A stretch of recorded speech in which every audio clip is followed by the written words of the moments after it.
course, I told her the difficulties involved, but I said, if you stand with me, we will at least get answers, one way or the other. We will pursue this. And so she entrusted me with her case, and I proceeded with her case. The Kirk-France case is the precedent for allowing or suing a foreign nation in the United States courts for things that happen extraterritorially. And I'll get into that. As long as there is a nexus between the U.S. and the claim outside the U.S.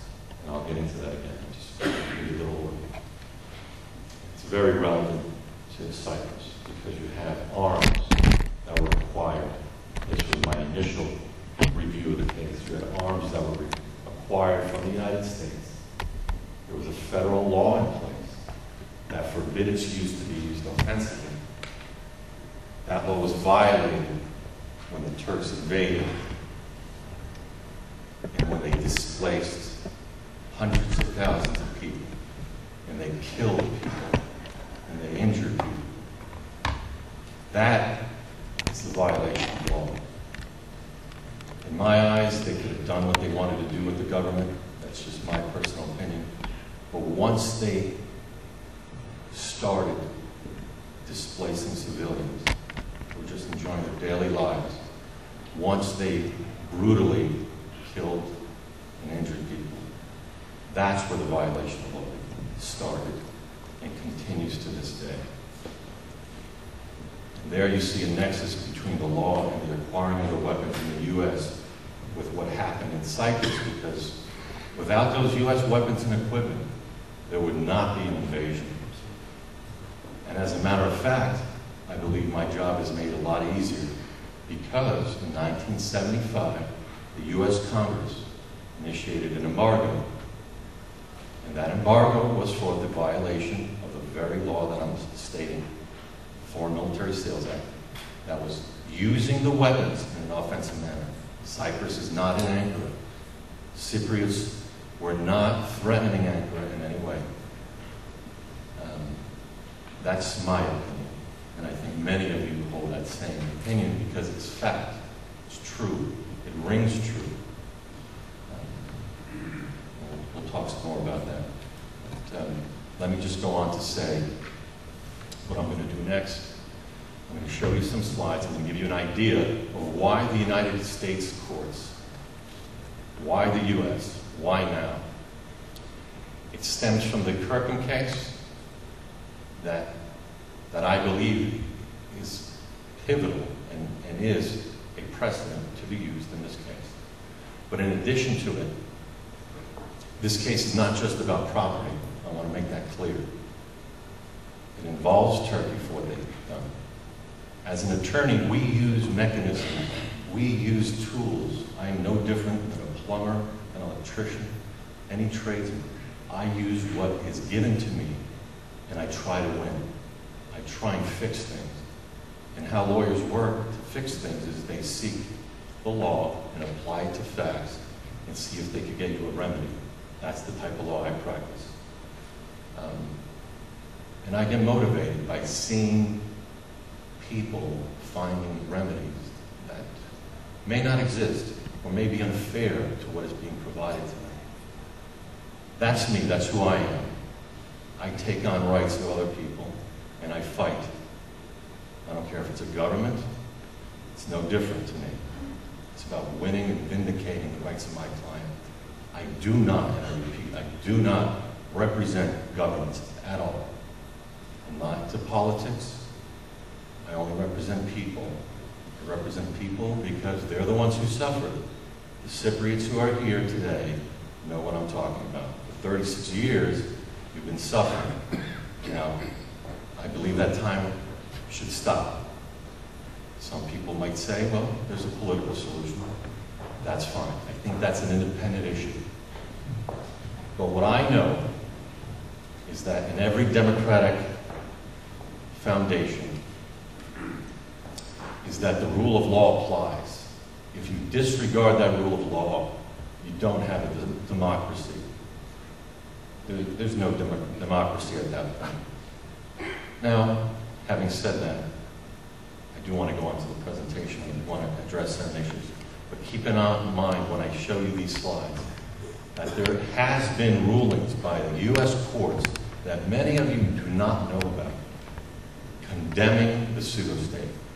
And I want everyone to understand, I've sued the Turkish Cypriot community, trading as the Turkish Republic of Northern Cyprus, a business entity.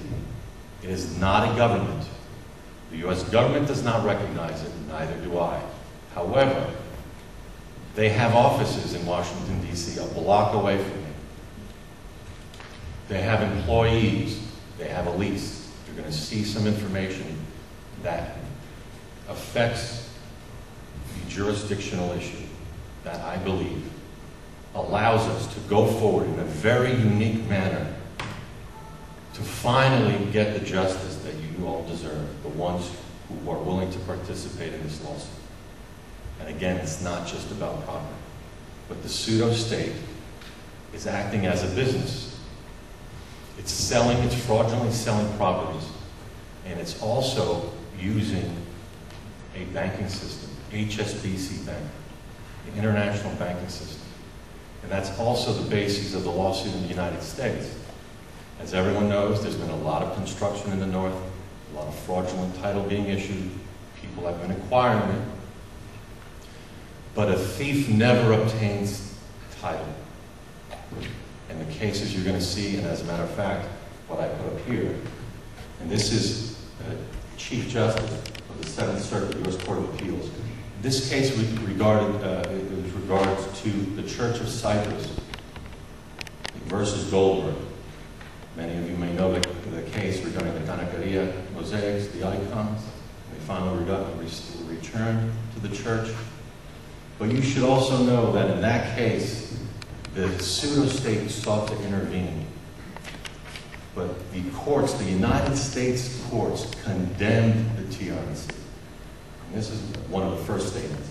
But the Republic of Cyprus remains the only recognized Cypriot government, the sovereign nation for the entire island. That's by a U.S. judge. That's what a U.S. judge said, because the pseudo-state sought to intervene. They were thrown out of court, and I'll get into that. I will start my presentation. I apologize. No, I will. Obviously, the title of Ben no, I think rings for every Cypriot. The Cyprus issue. What is it? There's so much being said, so much confusion of what it is. I don't know what it is. But to each of you, it means something very unique. To each of you, you all have to look in your hearts to find out what it is. I am simply an attorney. I could advocate rights.